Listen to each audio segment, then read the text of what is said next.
Hello, hello, hello. Welcome, everyone. We're so happy you are here today. We were so excited about the conversation about risk last week with Douglas Dow that we have put a little panel together to talk about risk. And what we would like is all of you to participate and talk about your risk and what your risk looks like, because everybody has a different way to look at risk, and each person looks at it differently because whatever you're dealing with is different. So today I have asked I'm sorry, I just was working with Nathan Turner, who is a note buyer seller. Mm-hmm. So he works with notes all the time. So how he looks at risk would be very different than what I look as a risk, because we work in the real estate world. We work with sponsors, so we look at totally different things than someone that's looking at a note. However, we do look at if there's a mortgage on the property or if they're looking to get debt, we certainly want to know about what that debt looks like, if that makes sense. So, Nathan, I'd like you to start this off by telling us, when you look at a note, what is important for the risk? What is the risk you look at, which eliminates the risk? Is that a crazy question, or does that make sense? No, it makes sense. It depends a little bit on what kind of note you're looking at. Okay, exactly. So it's broader question, but that's okay. So let's say from the easiest and simplest form of a note, let's talk about a performing note on a residential property. So when you're looking at something like that, your biggest risk in that situation is that you're going to take back the property. So when you're looking at the note in the first place, there's a chance there that you might be taking back that property. Even if it's been performing, even if they've been making payments for the last 5 years, life happens, things happen, things come up, and then all of a sudden the person's not able to make payments. At that point, then what are you going to do? Are you going to talk to that borrower and see if there's something that you can do to work it out? Do you want to try to just go straight to the property? And if they're not able to make payments, and if you're not willing to work with them, technically you don't have to. You could just go straight to getting back the property if that's what you want to pursue. So that's in terms of risk, that's it. So anytime I'm looking at any note, performing, non-performing, I always go residential myself. I'm always looking at that property as my backup plan. So the risk lies in the property itself, not necessarily the note. Does that answer that question well enough? Yeah, that's one.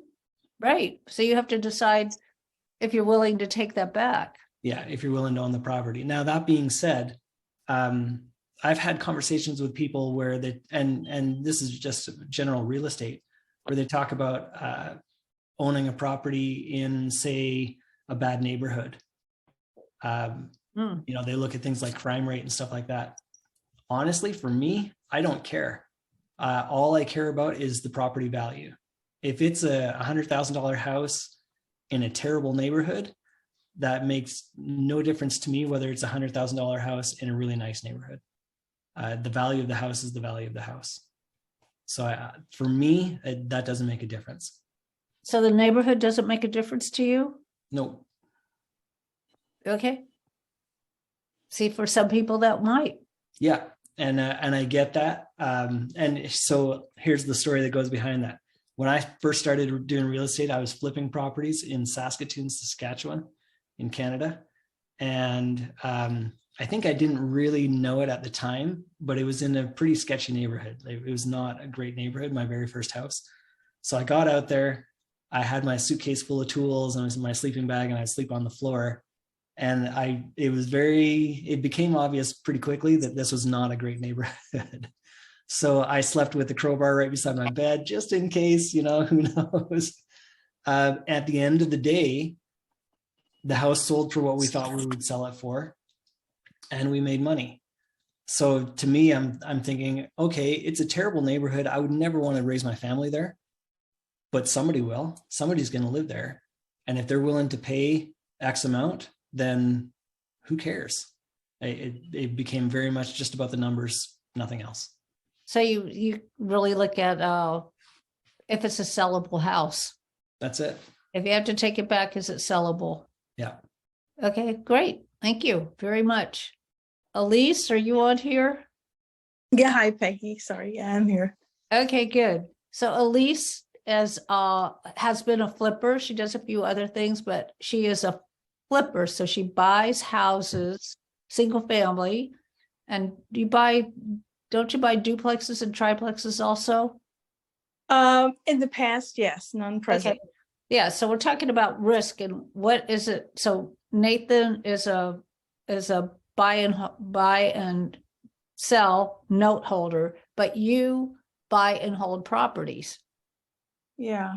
So when you look at a risk, what is the number one risk that's really the thing that's most important when you're vetting out your deals? I think probably flexibility, which to me means not buying a property that could not have several exit strategies with.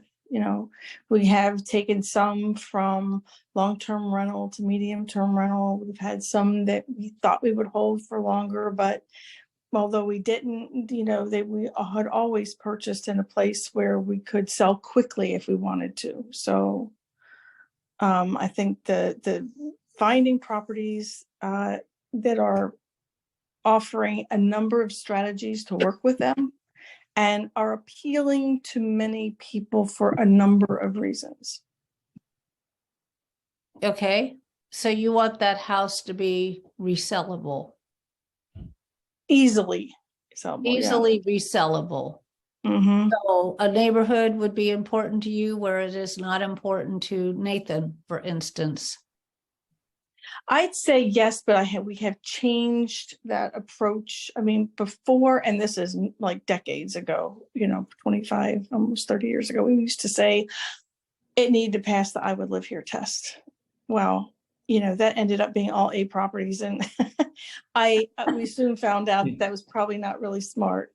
But the good news is then we were able to get out of them 1031 into better properties, the cash flow better, but still were attractive, not as attractive but I think at the beginning it was a matter of comfort and, familiarity, like anything else. If you're very familiar with what you're purchasing, then you're very confident in your purchase and your price. So maybe later on, we didn't purchase quite as high quality of area, translating to not quite as much HOA and all those kind of things, but was still very attractive for a number of people for a number of reasons. Okay, that's great. Thank you. Mm-hmm, sure. Nika, when you're looking at, because you do other things like you work with ADU people, are you doing any of that? Would you be able to tell us what the biggest risk is when you're looking to help someone with that? What the biggest risk is for them? The biggest risk for them to build an ADU on an existing property, or Like, are they allowed to do it, or is the room big enough, or, what would the risk be? how good the contractor is? Okay. Yeah. I mean, isn't that a huge risk? Yeah, that is a huge risk. Exactly. I mean, and you really shouldn't get into it until you know what your funding is, because you don't want to be halfway in the middle of it and stop in the middle of it. I mean, there's a big difference if you're you own it and you're a buy and hold already, or you're a homeowner. If you're a flipper, the risk is going to be, if you're a flipper that now is like, oh, I'm going to build an ADU, then the risk is the time that it's going to take to go through permitting, especially here in California. I mean, because that can delay it a huge amount. And if you're paying, hard money cost and that, then that's a whole different ballgame. you know. Okay. avoid Thank you. that. Does Yeah. anyone want to put their hand up and tell But us? I can say one more thing in general about risk. I think that Elise had it right. Exit strategies are very, very important, no matter what asset class that you're in. If you don't have multiple exit strategies or ways that you can pivot, then I think it's more risky. Like to say, this is my plan, and if you don't have any other way to get out of it, and this the only thing you can do is one way, then it's a whole lot riskier than if you had multiple exit strategies Christina, did you hear that? in general. Make note. You need more than one strategy of exit, no matter what you're doing, whether you're running a business, because real estate is a business. Most people don't look at it that way. Thank you very much, Nika. So I would plug notes for that, because that's one thing that I found with notes is that I find when I buy a note, I automatically have, in my view, more exit strategies than I do if I own the property. And so I really like that it opens up more possibilities that didn't used to exist. Okay, thank you. Miss Prince, are you available to speak? Well, we'll get you on later. Jack? Good afternoon. What?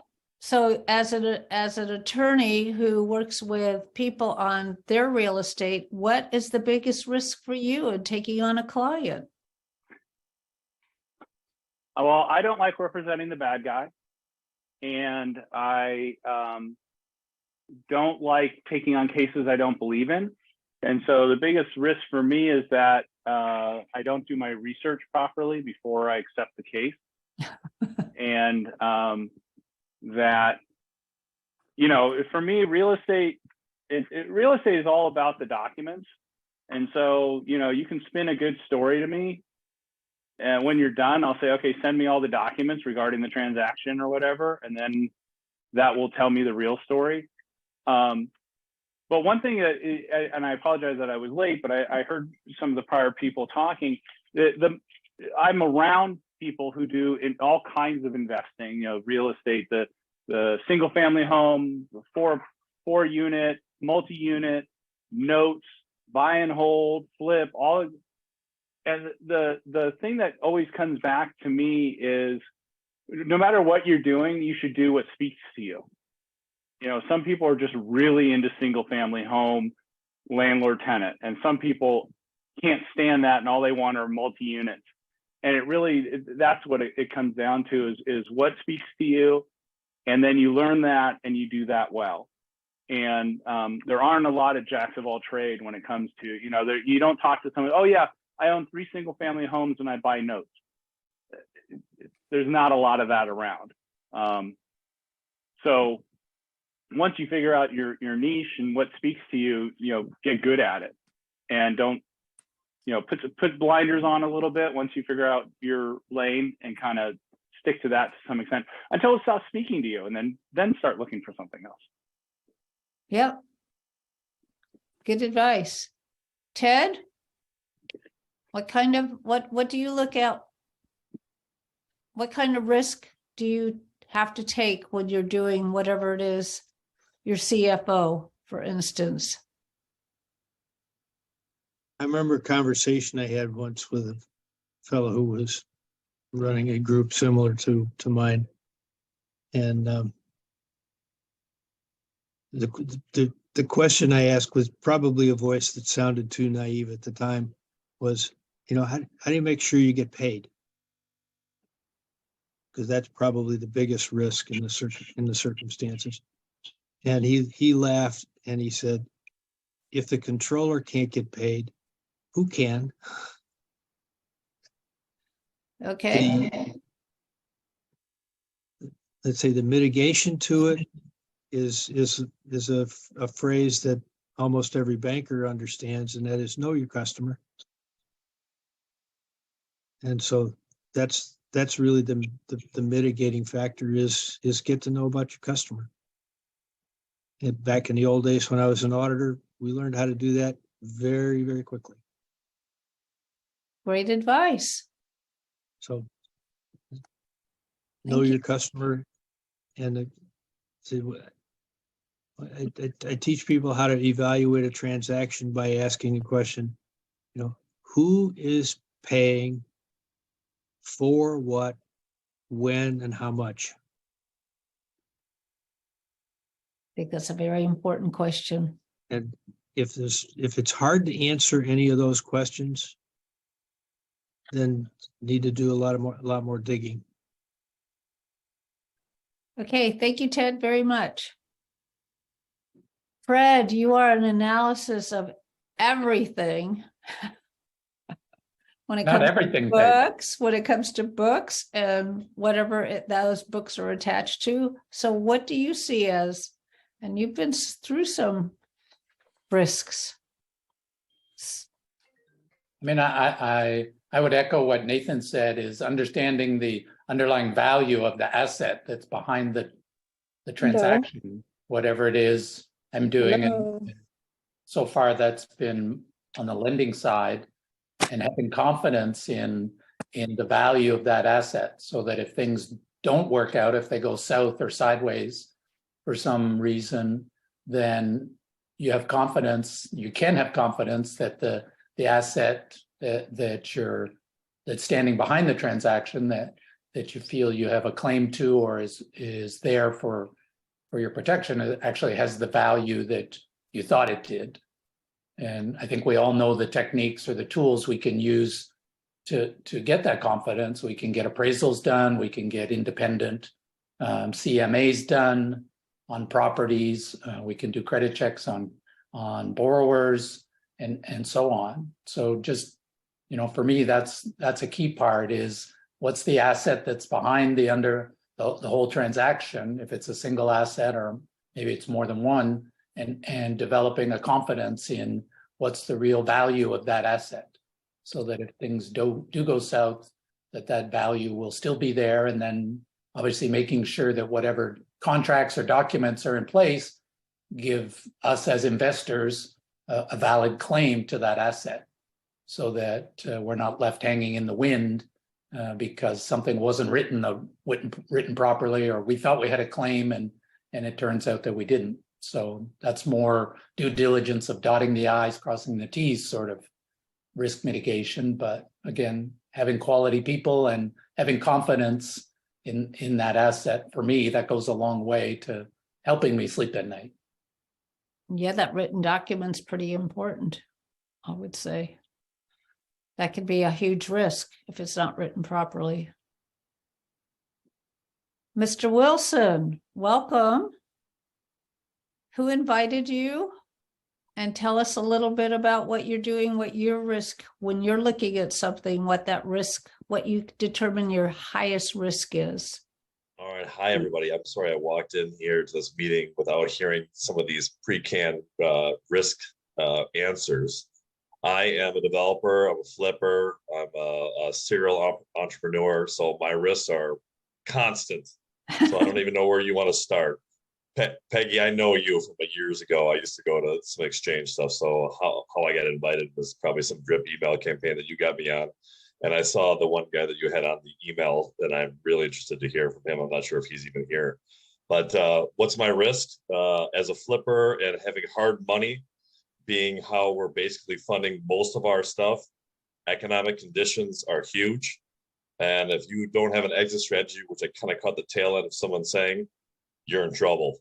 And so my biggest risk is economic conditions, for sure, depending on what our time frame is and on our exit. If we're a year out on an exit, you better make sure your partners have the capital to sustain some economic changes. So risk is time to me. Yeah, and sometimes you need to know what's going on a couple years ahead. Absolutely. Like we knew about the raise in interest rates coming, and many of the multifamily people we know did not make a plan for that. even though we told them they need to plan for that.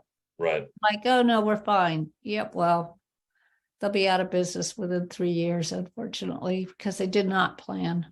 Well, the problem with that response is that we've been hearing about interest rate hikes for this can't keep going. This can't keep going. This can't keep going forever. So pretty soon you got to stick your foot in the game. And sometimes every dart you throw sticks, and now you got to get out.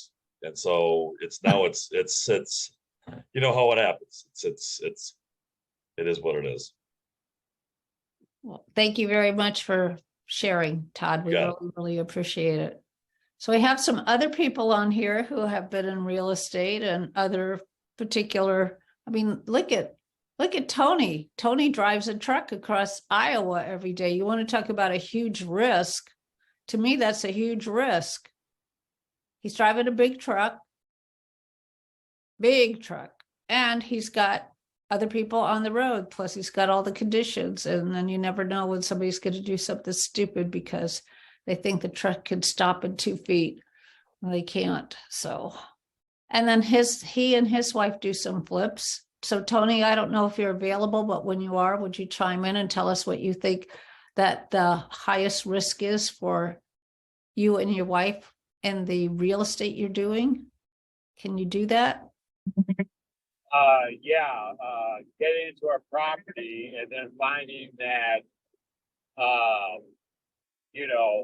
that, oh my God thing where, oh my God, the plumbing's got to be completely redone because you didn't see something, or the inspectors get in there and they're like, well, you need to update this. And so like the last house we did, we had to replace all the plumbing downstairs, and that added, well, probably about, I think it was $8,000 to our job, and slowed us up at least a month because it took them forever to get the job done.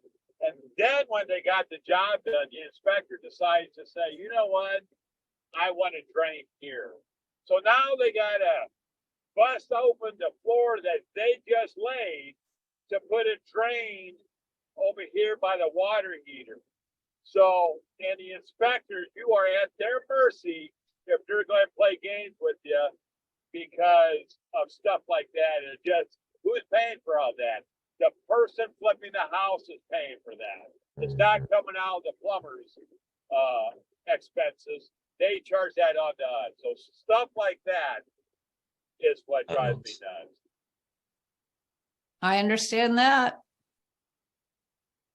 Yes, Ted. One of the things about risk seems to me to be fundamentally the basic reason why we get into any business. And to me, it seems that the reason we get into a business is because whatever the risks are associated with that business, we can control them better than anybody else. Because if we can't, we probably don't belong there. In the accounting business that I'm in terms of running accounting functions, I know how systems work a lot better than most people do. And that's a risk that other folks that in my profession probably have substantially more than I do, because I know how to diagnose them and fix them. In terms of flipping houses, can you control the behaviors of the people who are doing the fixing in the houses? Can you influence where the buyers for the finished work come from? If you can do that, then you belong in that business. If you got to rely on somebody else to do it, that's just going to be expensive, and maybe you're not in the right business. If you're driving a truck and you can't drive the thing down the road straight, you probably don't belong behind the wheel. Probably. Yeah, well, and then you got an inspector, even though you got everything approved, and they come in and. The amusing thing to me about inspections is whose standards should be higher, the inspectors or the customer for the finished product.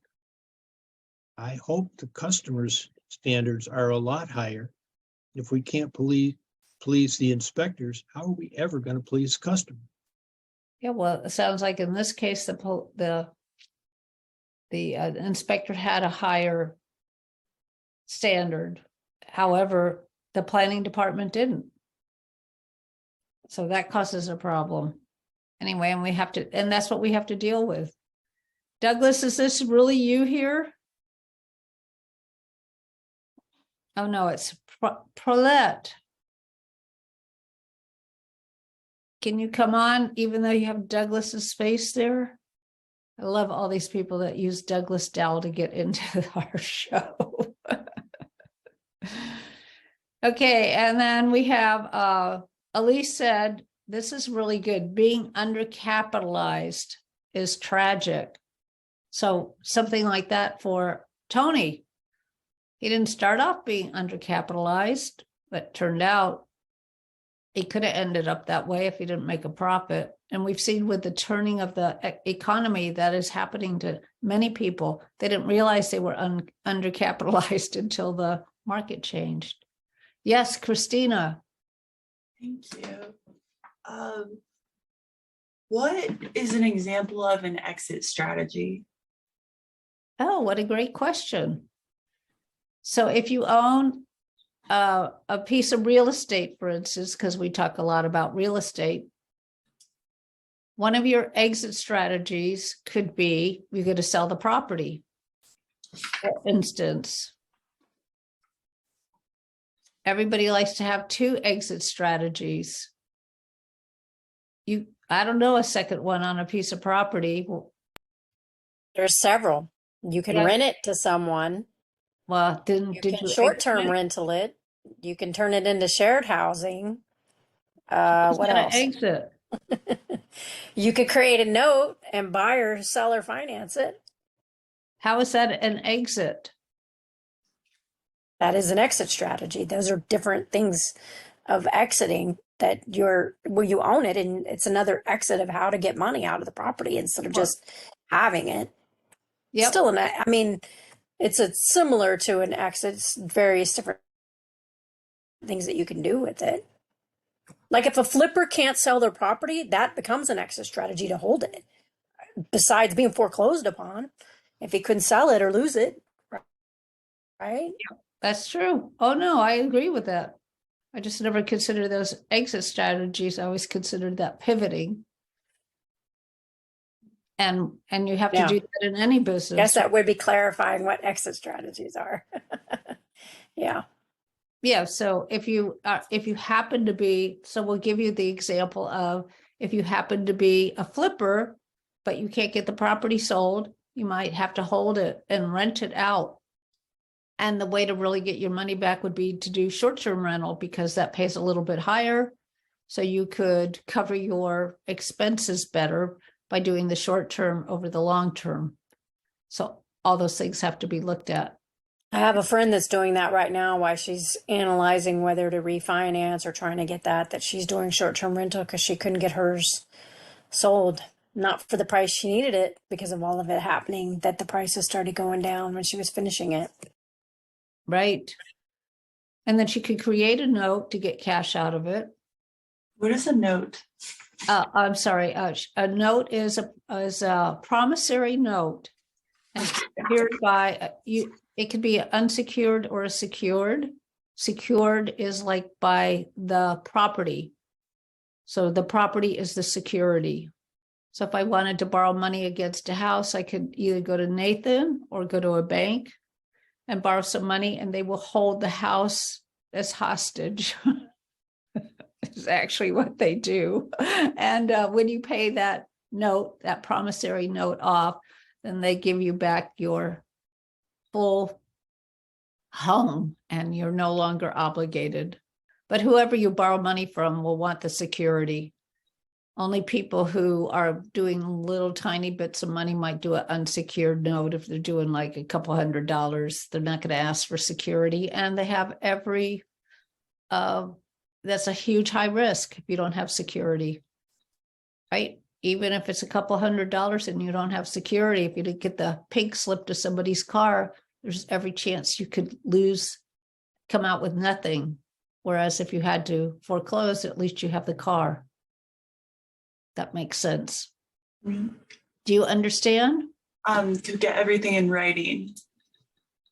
Oh, well, absolutely get everything in writing. Yep. So if you have a rental agreement, that needs to be in writing. If you borrow money from someone, they're going to ask for a promissory note. That has to be in writing. If you want to record, you don't record the promissory note, but you record the deed of trust. That has to be in writing because that gets recorded against the property. And I'm sure Jack would have a plethora list of things that need to be in writing like that. Thank you. I have I only have my list of things that need to be in writing only has one item on it. Everything. Okay. With a signature on that check. Lisa, are you available? Harika, do you have something to add? Love all these people who just show up. Isn't it nice? What about you, Tina? I'm here. What do you see risk in? I think for me, my Oh, risk, Lisa, thank you. I think for me, my risk is I over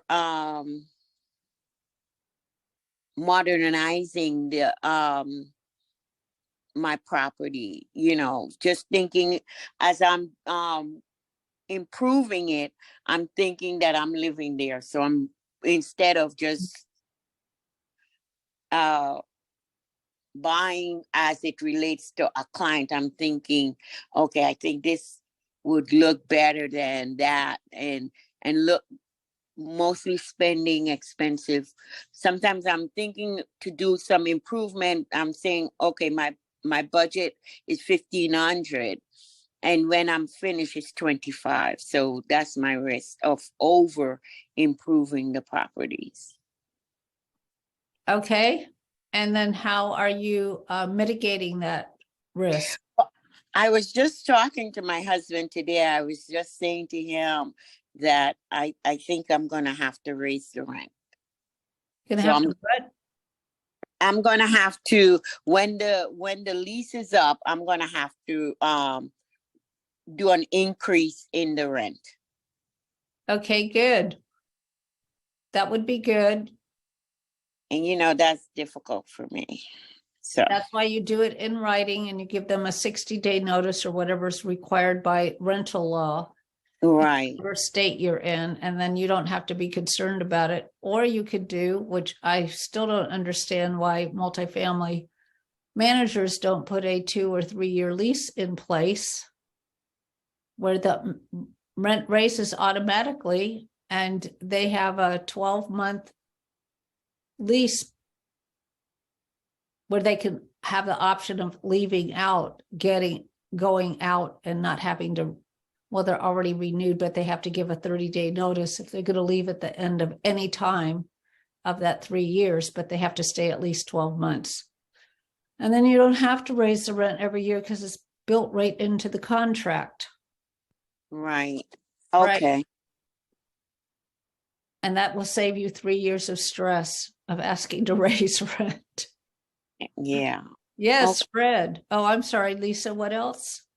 Okay, so that is very good to know, because that's something I will I think I did the last time that we talked about it, I did a 2 year, but now you're saying do a 3 year. So Well, that you can do as long as you want. You just have to give the people the option to leave. A lot of people don't stay for a really long time, but most Right. people stay somewhere between 2 and 3 years anyway. So why not give them a longer lease? And there's less for you to do, and they know that the rent's going to go up every year on that anniversary by whatever 3%, 5%, or whatever you put into it. okay. They know it's going to happen because it's right in the lease, and you go over the lease with them. Okay. Thank you so much. That is something that going to be on my list because, and you said do it for 60 days. Give them at least 60 days. I don't know what, it depends on what your state. I live in California and you are required to give at least a 60-day notice of a raise of rent. If they've Right. been there for a year or more. Okay. Okay, Thank you. you're very welcome. Fred, you're back. Yay. I'm back. I just had another thought. One area of risk that I've been thinking more about is the risk associated with changing rules or regulations. So, for example, I'm sure everybody has seen that different states or municipalities are cracking down on Airbnbs.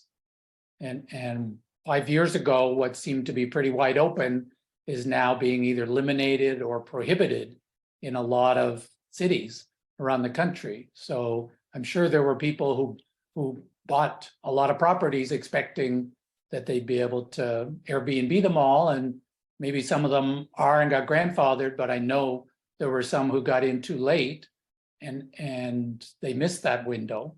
So they ended up with properties that they can't Airbnb, or they have much more restrictions on them than they thought. Another type of risk that could happen or does happen, I see it here in Texas, is the taxing authorities. They can decide to change the property tax rules. They can increase the rates, and we as investors and holders of property really don't have anything we can do about it except protest and appeal, and those are usually either unsuccessful or get very little adjustments made. So there are some risks that are tied to government or regulators that are subject to change. And I don't see any way to really mitigate those other than, joining your local property association and trying to lobby against them. But that can be an uphill battle. And so it is here, where the apartment association has brought a lawsuit against the state of California for interfering with contract law, which will be very fun to see how that comes out, because the regulators told people they didn't have to pay rent, and they're not a party to the contract. So who are they to tell you don't have to pay rent without being a party to the contract? Anyway, so we'll see how that comes out. So you bring up a very good point. Lisa, you had raised your hand. Do you have another comment or question or feedback? Guess not. How about you, Tina? You work in the commercial world with clients. What kind of risk is there with a client, for instance? Most of what I see is the due diligence, making sure that they have done their due diligence in the property. For example, we had one the other day where they ended up not looking at the pipes, and there was cracks in the pipes underneath the building. And for some reason, it was an oversight, and that became a major problem. So of course, due diligence, getting the right people to do the proper work, so that I see. And of course, we have all of these things now with the 40-year certifications due to the collapse in Surfside. So that's a whole nother thing now that we're dealing with. A lot of the associations, they changed the laws due to that. So they're now, I don't remember how many years. It's no longer 40 years. I think it might be every 10 years or 20 years. I can't remember. And they have now changed the laws. So the associations have to have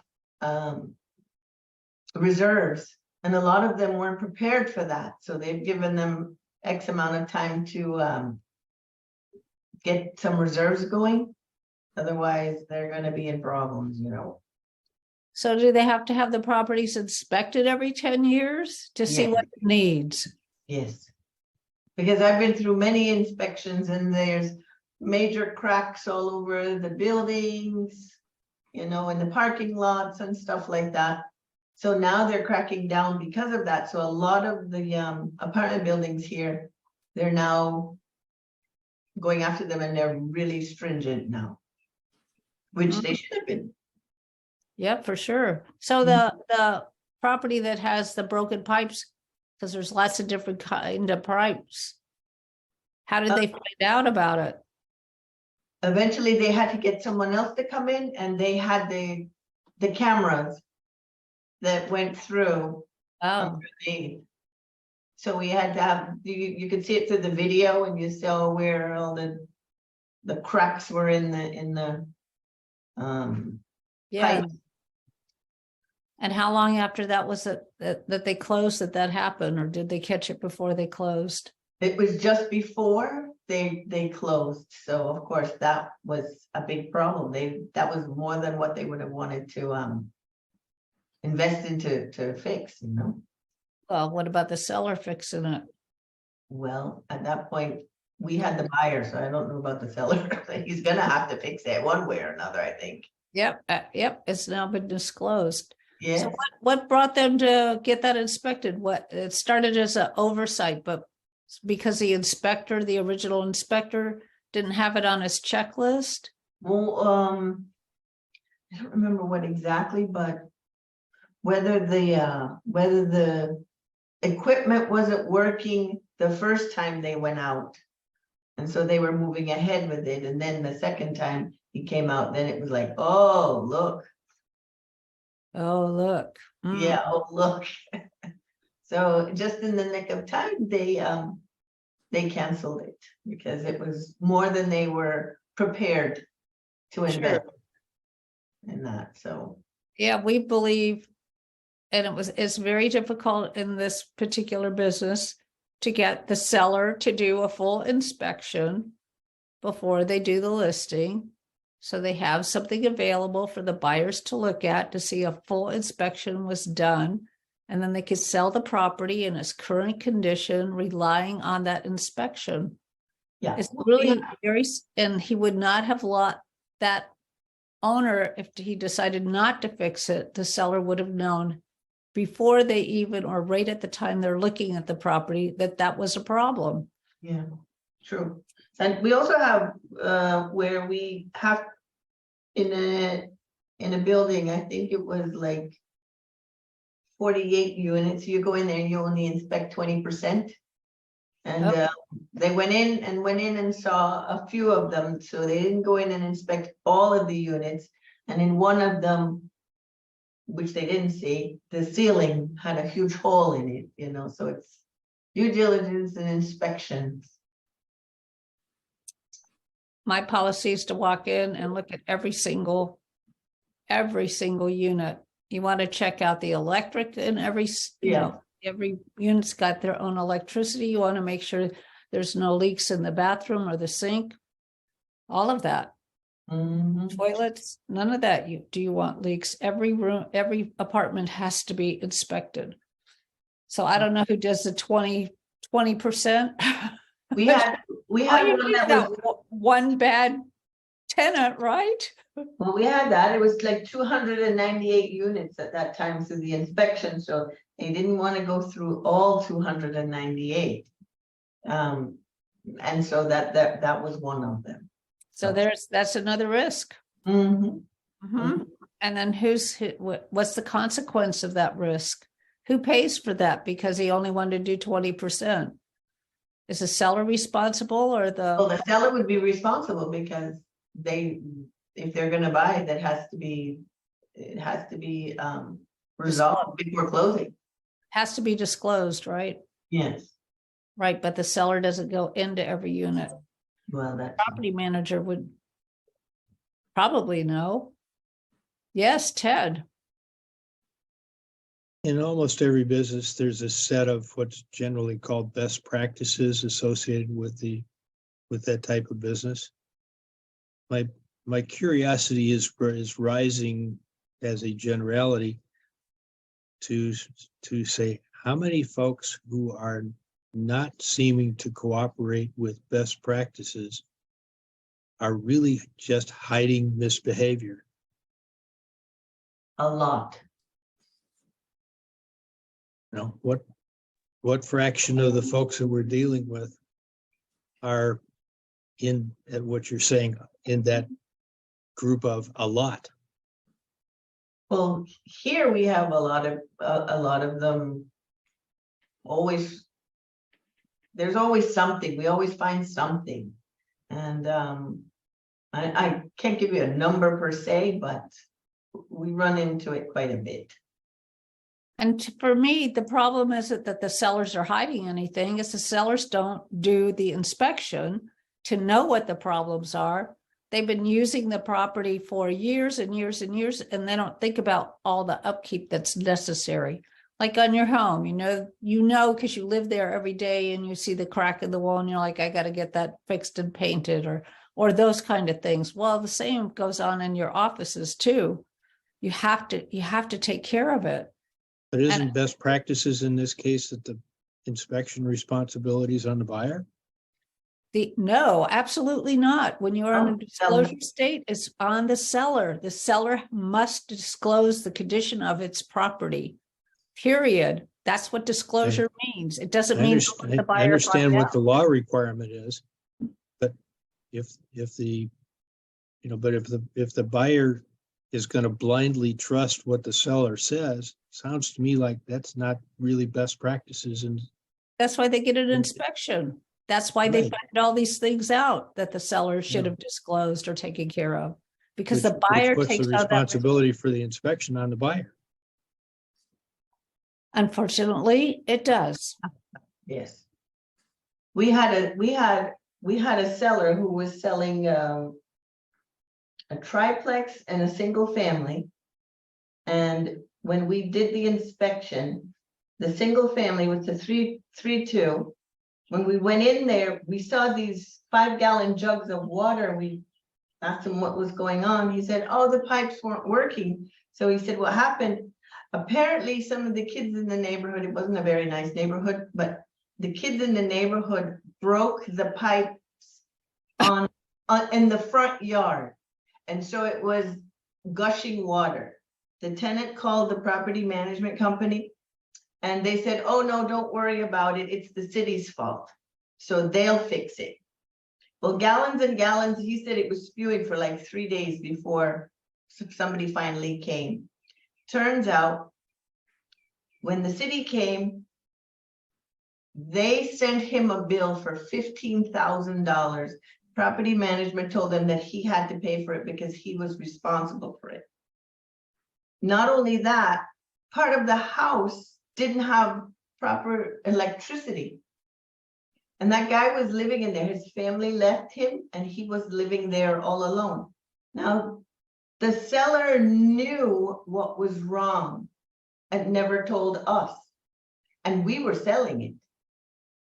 So he never ever told us. And when people came in and they did their inspections and realized how bad it was, we lost that deal many times, 3 or 4 times. We went into one of them and they had a pipe sticking out of the wall with a bucket underneath with water. And they knew, the sellers knew, the landlords knew, property management knew, and they didn't do anything, but they were selling it as is. They can't sell it as is when you're in a disclosure state. Well, that's Yeah, how. as is doesn't mean As is.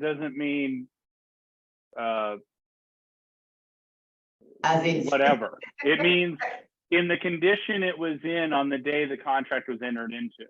Mhm. And that doesn't relieve anyone of any disclosure responsibilities. So as is just means you can't change the status of the, you can't take down a wall. You can't remove something. That's what as is means. As is doesn't mean as is. I'm not, not me. Yeah. Yeah, that's what they think it means, though. It really should say, by law, it should say as disclosed. It should not say as is when you're in a disclosure state. But you leave it to California attorneys to see how they could get around it. I hate attorneys.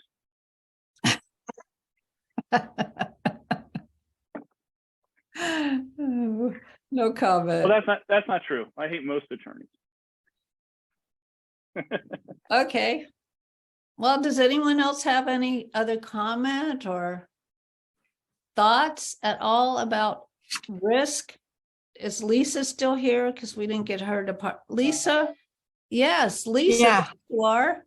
I have a quick question for Nathan because he's buying those notes, right? Did it ever happen that the note was like under the value of the property?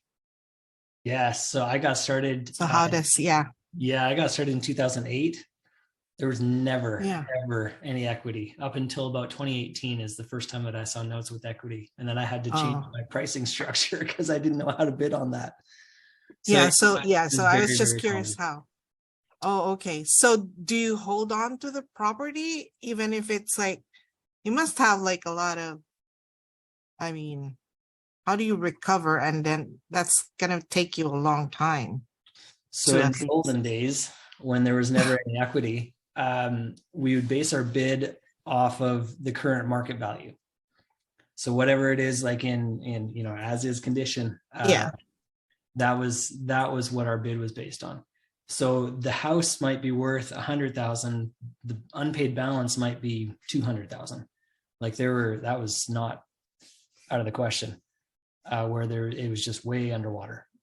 So the reality is there was no way that we were going to collect $200,000. Yeah. So we based the value on current market value. And then if somebody wanted to start making payments again, great. Here's what we're going to do. First thing, we're going to reduce the unpaid balance to today's market value because it doesn't make any sense for you to be paying on more than what the house is worth. And so automatically we look like heroes. The reality is my bid was based on the property value. So I haven't given up anything.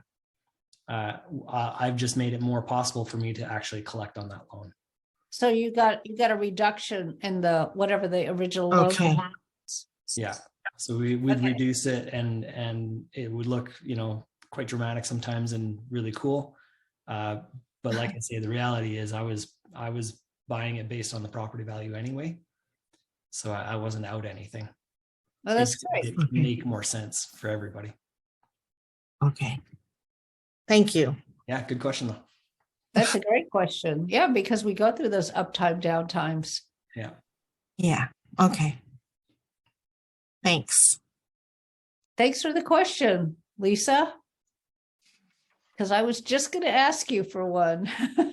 Well, because during, you mentioned 2008, that's when we were trying to start, well, before that, we tried to, how it happened to us, Peggy, right? We were young, we had a lot of equity. So one of our friends that are in real estate, she wanted us to use our equity and buy properties. So we were able to buy like an apartment complex, like a 4-door. And then the year after that, we got an equity on that and bought another property. But then 2008 hit. So it was just, and we were young, we were scared. We had 3 kids that are still growing. So we just said, let's just cut loose. And we didn't know any of these. So had we known there was this kind of group, we would have probably learned more and try to salvage what we can. But yeah, anyway, we just let go. It's all right. Yeah. Let Lesson go, learned. you pull your bootstraps up and then you step forward. That's the wonderful thing about real estate people. Yeah. They just don't let anything stop them. We go down, we go up, we go down, we go up. The idea is to learn the lesson and then take the And lesson then, yeah. and use and make sure you don't make that mistake again from that Mhm. lesson. Yeah. So any other questions or comments? Ethan is with us. You missed a great time, Ethan. So Ethan, Yeah, sorry about that. My call ran longer than I thought. that's quite all right. So we've been talking about risk and Nathan talked about his notes and everybody had different things that they talked about, which is what made it an interesting conversation. But as a key person, we'd like to know what you think the greatest risk is in being a key person. And could you tell people what a key person is so they'll understand when you're talking about risk? Yeah, absolutely. So a lot of what I do is I act as credit enhancement or credit support on deals. So I have net worth, liquidity, and experience where if somebody doesn't qualify on their own, then I come in, many times on real estate deals, there's a certain net worth and liquidity requirement that's required in order to actually get a loan approved. So I come in and help on that. So my biggest risk is really making sure that the lead sponsor or the lead operator is not going to do something fraudulent or totally weird. So that's like, counterparty selection is by far the most important thing to me. Not even deal selection. Counterparty selection is more important than deal selection. What is weird? Weird would be if, let's say, they never communicate well. So they only will text and not email, or they handle situations very poorly, like disagreements with vendors or investors or partners. If they handle them in a totally inconsistent or just poor manner, then I'm not interested in doing deals with them. I don't really care how much money they can make or how good their deal is. Well, Ethan, do I understand you're acting as a guarantor? Correct. Usually non-recourse. So typically it's not going to be a problem unless they pull the bad boy carve out triggers, which is mostly fraud and severe non-compliance with certain things. Yep. Do you have a way to check that? Is that part of your due diligence checklist? Yeah, but it's always, you can look retrospectively and look at somebody's past behavior, general personality, family demographics, to try to infer or extrapolate future behavior, but it's never going to be perfect, especially when you kind of really think about it. Somebody that's interested in committing fraud is usually going through some really bad period in their life. And even though I'm a super consistent person, a lot of people aren't super consistent. So it's possible that, if in a normal situation, they'd be totally fine. But in a poor situation, or if they're going through a divorce, or their parents are dying, or their brother died, like something, exogenous effect could actually impact them significantly. Thank you very much. And I've seen that quite a lot, especially with divorce. I've seen normal gentlemen just get wrecked in divorce proceedings, not in terms of the settlement, but just in terms of how it impacts how they behave. So somebody that would normally be totally on time, making payments or being able to respond to emails, becomes completely unable to respond or make payments on time. Wow. Don't get divorced. Don't get divorced. It sucks. Okay. I promise I won't do that. So thank you very much for coming on just in the nick of time as we finish the top of the hour. Our hero. Thank you, Ethan, very much. And thank you everyone for coming. And we will see you here same time, same station next week. Please join us. We always like to have a lot of fun. Thank you. Goodbye. Bye. Thank you, Peggy. Thank you, Peggy. Anytime, Thank you. I think you're all great. And we really appreciate all of you participating. Thank you.